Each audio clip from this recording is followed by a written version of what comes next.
ನೋಡಿ ನನ್ನ ಪ್ಯಾಸ್ಲೂಟನ್ನೇ ಲೂಟಿ ಮಾಡಿಕೊಂಡು ನನ್ನ ಕಡುವರಿಯಾಗಿ ಕಳಿಸಿಕೊಂಡು ನಿನ್ನ ತಮ್ಮನನ್ನು ನನ್ನ ಊರಿನ ಪಂಜರಕ್ಕೆ ಸಿಲುಕಿ ನನ್ನ ಕಳಿಸಿ ನೋಡುವ ನಿನ್ನ ಕಣ್ಣಿಗೆ ಹಾಕಿ ಎಮ್ಮೆಲಿ ಚಂದ್ರೇಗೌಡ ಅಲೋ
ಆಡಳಿತ ಪಕ್ಷದವರೇ ನಮ್ಮ ಪಾರ್ಟಿ ಜನ ಅಂತ ಈ ಮೂವರು ಕೂಡಿಕೊಂಡು ನಿಮ್ಮ ಕತೆ ಮುಗಿಸಲಿಕ್ಕೆ ಹೊರಟಿದ್ದಾರೆ.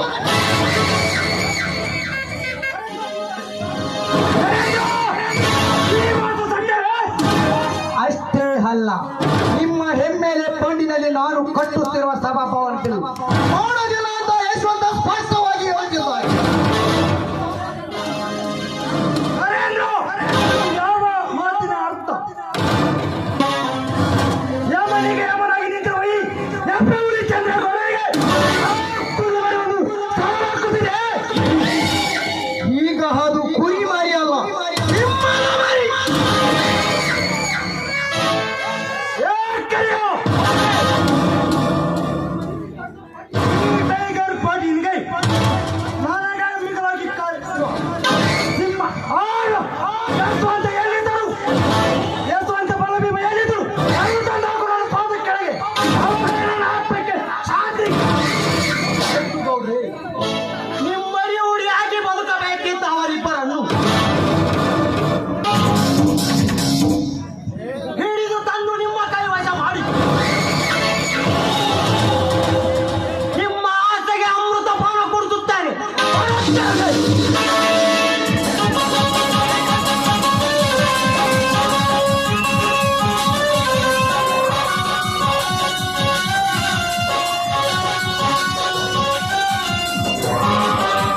ಬರೀ ಈ ನರೇಂದ್ರ ತನ್ನ ಜೀವನ ಪರ್ಯಂತವಾಗಿ ತನ್ನ ಹಾಳಾಗಿ ಬೆಳೆಯಾಗಿ ಬಿದ್ದಿರುವಂತೆ ಒಂದು ಕಾಮಿನಿ ಕಾಂಚನ ಅಧಿಪತಿ ನೀವಾಗಬೇಕಾದರೆ ಮೊದಲ ನಿಮ್ಮ ದರ್ಪ ತೋರಿಸಬೇಕು. ಅಷ್ಟಕ್ಕೂ ಈ ಸರ್ಪ ಎಳೆ ಎತ್ತಿದರೆ ಕತ್ತರಿಸಬೇಕು. ಅಂದಾಗ ಬಾಗುವುದು ಈ ಜನತೆ. ಹೌದು ಕಾರ್ಬಾರಿ ಹೌದು. ನನ್ನ ಬೇರಿದ ಮತ್ತಾನೆಗೆ ಅದ್ಭುತ ಮತ್ತೆ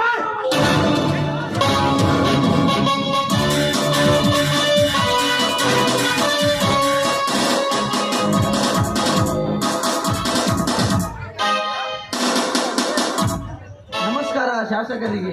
ಬೆಂಕಿ ಹಾಕೋರೇ ನಮಸ್ಕಾರಕ್ಕೆ. ಒಬ್ಬ ಏನಿನ ಕೈ ತಕ್ಷಣ ಬಂದು ಬೇಟೆಯಾಡಬಾರ್ದೆ? ಅಷ್ಟೊಂದು ಸಖ್ಯ ನಿನಗೆ? ಹೆಚ್ಚಿನ ವಿಷಯ ಇದರಲ್ಲಿ ಏನಿದೆ ಗೌಡ್ರೆ?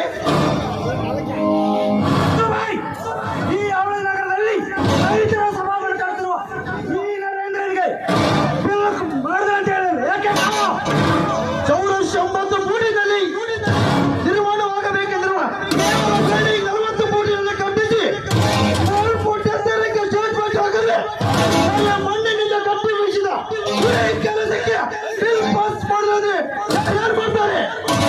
ಈ ಭಾಗದಪ್ಪ ಎಲ್ಲಿ ಮಾಡಂದ್ರೆ ಮಾಡಿದಾಯ್ತು. ಕಾನೂನು ಭಯಂಕರವಾಗಿರುವಾಗ ನೀವೇಕೆ ನಿಮ್ಮ ಸಿಎಂ ಮಾಡಿದರೆ? ನಾನು ಯಾರೆಂಬುದು ಅರಿಯದೆ ಈ ಕಂಬಕ್ಕಿನ ಬಗೆಯಿದ್ರೆ ಈ ಕಂಬಕ್ಕೆ ಕಟ್ಟಿ 5 ಸಲ ದುರ್ಬಬೇಕಾಗ್ತದೆ. ಯಾರಿಲ್ಲಿ ಎಚ್ಚರ ಇಟ್ಟುಕೊಂಡು ಈ ಕಾರ್ಯನಿರ್ವಹಿಸುತ್ತಿರುವ ನನಗೆ ನಿಮ್ಮಂತವ ರಾಜಕೀಯ ದರ್ಪ ನನ್ನ ಮುಂದೆ ನಡೆಯುವುದಿಲ್ಲ. ನಿಮ್ಮಂತವರಿಗೆ ಎದುರಿ ಸರ್ಕಾರದ ಕಣ್ಣಲ್ಲಿ ಮಣ್ಣು ಹಾಕುವಂತ ಭ್ರಷ್ಟಾಧಿಕಾರಿ ನಾನಲ್ಲ, ನಾನೊಬ್ಬ ಸರ್ಕಾರದ ಸೇವಕ. ಭ್ರಷ್ಟಾಚಾರ ಪಂಡಿಕೆಗಳು ಕೊಟ್ಟು ಬಿಟ್ಟದಿನ ಹೋರಾಡಿದ್ದಾರೆ. ಯಾರಿಲ್ಲಿ ನಾನು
ಕರ್ತವ್ಯ ನಿಷ್ಠೆಯಲ್ಲಿ ಅಷ್ಟೇ ಕೂಡ ಈ ಯಶವಂತ 5 ವರ್ಷಕ್ಕೊಮ್ಮೆ ಬದಲಾಗುವ ರಾಜಕಾರಣಿ ಯಶವಡಿದ ಈ ಸಮಾಜದಲ್ಲಿ ನೀನು ಅಷ್ಟೇ. ಮಾಮ ಒಪ್ಪದಿದ್ದರೆ ಪಿಸ್ತಲ್ ತೆಗೆದುಕೊಂಡು ಈ ಬಡಗುಣಿಯನ್ನು ಕೊಲ್ಲು. ಪ್ರಾಣಕ್ಕಾಗಿ ಹೆದರಿ ಮಾನವನ್ನೇ ಮಾಡಿಕೊಡುವ ಶ್ರೀಮಯ್ಯನಲ್ಲ. ನೀನಾಗದಿದ್ದರೆ ಸಾಯಿಸಿಕೊಂಡ ಈ ಬಂದಿಗೆ ಕೊಂಡನು.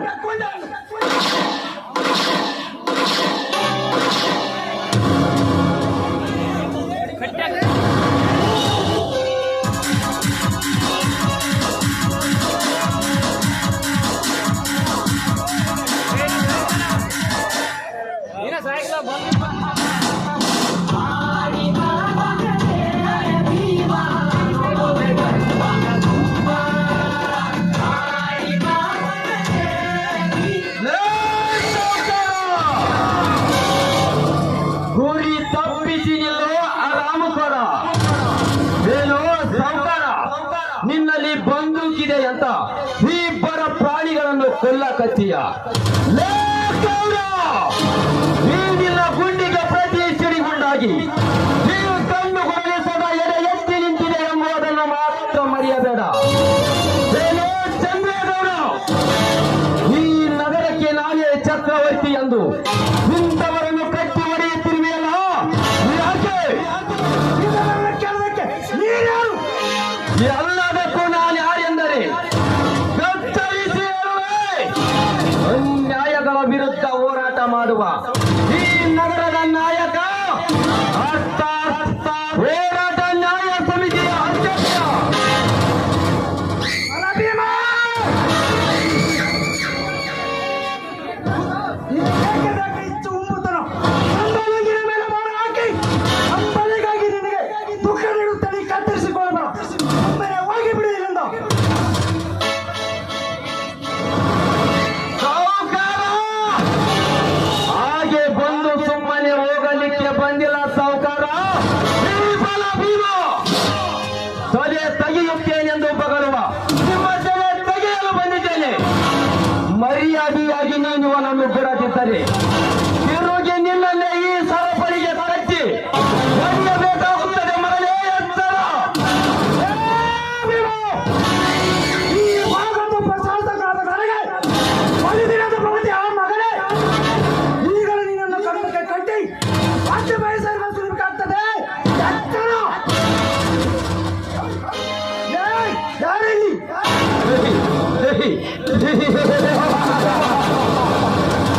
ಇಲ್ಲಿ ಯಾರು ಇಲ್ಲ ಸಾವುಕಾರ. ಈ ನಿನ್ನ ಕೂಗಿಗೆ ಇಲ್ಲಿ ಯಾರು ಬರಲಿಕ್ಕೆ ಸಾಧ್ಯವಿಲ್ಲ. ಓಡಿ ಬರುವ ನಿನ್ನ ಕರಿಯನನ್ನು ಬರುವಾಗ ಪಂಚಾಯಿತಿಯ ಕಂಬಕ್ಕೆ ಕಟ್ಟಿ ಬಂದಿದ್ದೇನೆ. ಭೀಮ! ಭೀಮ! ಇವನು ಬರೀ ಭೀಮನಲ್ಲ, ದ್ವಾಪರ ಯುಗದಲ್ಲಿ ದುಶ್ಯಾಸನ ಕೀಚಕರ ವಕ್ಷಸ್ಥಳವ ಹರಿದ ಭೀಮ. ಈ ಕಲಿಯುಗದಲ್ಲಿ ನಿಮ್ಮಂತ ಕೀಚಕರ ಬಿಸಿ ರಕ್ತ ಕುಡಿಯಲು ಶಕ್ತಿ ಮೀರಿ ಹುಟ್ಟಿ ಬಂದ ಕಲಿಯುಗದ ಭೀಮ. ನನ್ನ ಮನೆಗೆ ಬಂದು ಮನೆಗಾರರದ್ದು ಯಾಕೆ ಆಗ್ಬಿಟ್ಟಿದೆ?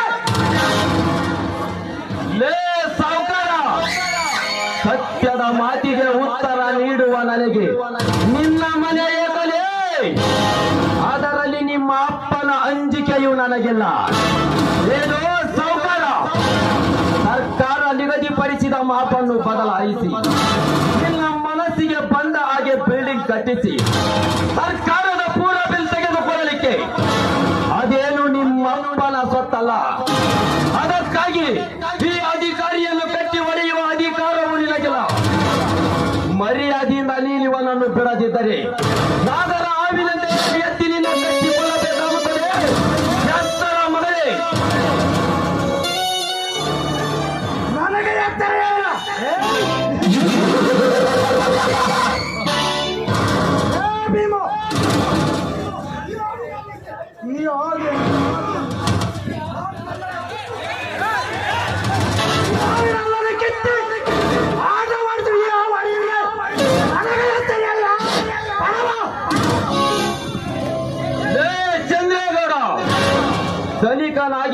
ಎಂದು ಅಬ್ಬರಿಸಿ ಕಬ್ಬಿನಿಂದ ಬಡವ ಎಂದು ಬಗಳಿದರೆ ಈ ಬಡವ ಒಂದು ಸಲ ತನ್ನ ಬಡತನದ ಬೇಗೆಯನ್ನು ಅರಿದೊಗೆದು ಕಾಲು ಕೆದರಿದ ಹುಲಿಯಾಗಿ ನಿಂತರೆ ನೆಲ ಕಾಣದ ನರಿಯಾಗಿ ಈ ಲೋಕದಿಂದ ನಿನ್ನ ಪ್ರಾಣ ಕೈಲಾಸಕ್ಕೆ ಟ್ರಾನ್ಸ್ಫರ್ ಆದೀತು ಮಗಲೇ ಜೋಕೆ. ನಮ್ಮ ಮನೆಗೆ ಬಂದು ನಮಗೆ ನಮಸ್ಕಾರ ಪಂಚು. ಈ ಕೆಚ್ಚದೆಯ ವೀರನಿಗೆ ಕಚ್ಚ ಅನ್ನುವ ಕೆಲಸವೇ ಗೊತ್ತಿಲ್ಲ. ಅಚ್ಚರಿಯ ಕರುನಾಡಿಗೆ ದ್ರೋಹವೆಸಗುವ ನಿಮ್ಮಂತ ಕಸಾಯಿ ಕುഞ്ഞിಗಳ ಕೆನ್ನೆಗೆ ನನ್ನ ಮಚ್ಚೆಯಿಂದ ಮಾತನಾಡಿಸಿ ಸತ್ಯದ ರೂಟನ್ನು ಹಿಡಿಯುವ ಗಂಡುಗಲಿ ನಾನು. ಮಿಸ್ಟರ್ ನರೇಂದ್ರ, ಈ ಯಶವಂತ ಹೇಳುವ ಮಾತನ್ನು ನಾನು ಹೇಳುತ್ತೇನೆ, ಕೇಳಿಕೋ. ಸರ್ಕಾರದ ಅಳತೆಯ ಪ್ರಕಾರ ನೀವು ಸಭಾಭವನ ಕಟ್ಟಿ ನೀವು ನಿಮ್ಮ ಹಣ ಮಂಜೂರು ತೆಗೆದುಕೊಳ್ಳಬೇಕು. ಅದನ್ನು ಬಿಟ್ಟು ನೀವು ನಿಮ್ಮ ರಾಜಕೀಯ ನಡೆಸಿದರೆ ಅದಕ್ಕೆ ನಾವು ಸಿದ್ಧ. ಮಿಸ್ಟರ್ ಚಕ್ರವರ್ತಿ, ಈಗ ನಿಮ್ಮ ಕಣ್ಣೆದುರಿಗೆ ನನ್ನ ಯಶವಂತನನ್ನು ಬಿಡಿಸಿಕೊಂಡು ಹೋಗುತ್ತೇನೆ. ನಿಮ್ಮಲ್ಲಿ ಕಣ್ಣಸ್ತನ ಬಿದ್ದರೆ ಒಂದು ತೆರೆಯಿರಿ.